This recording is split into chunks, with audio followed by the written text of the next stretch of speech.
So from these set of studies together, we can draw a few conclusions. One is that children's environments are, as we would all expect from our own experience, very much split into pink and blue, and it's very much split into different environments.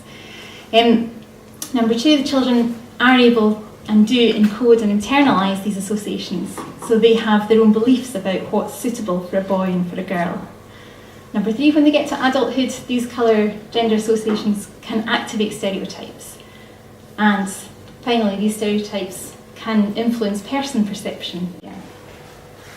So the take-home message from this, before anybody writes it down in a bad way, is not that we should ban pink and blue.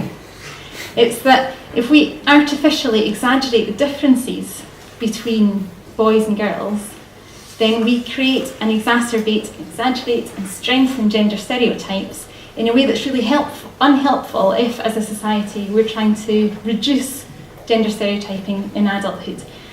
So if you focus on that difference, then you exacerbate stereotypes. Now, interestingly, there is some research out there that suggests if you focus on the overlap instead, then you can actually get gender prejudice reduction.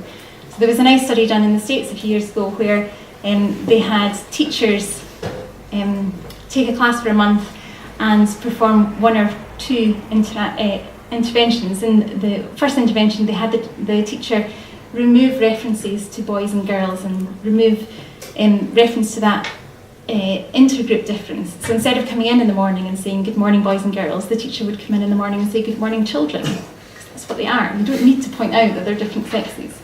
And when she divided the children into groups to do work, they were in mixed sex groups rather than single sex groups.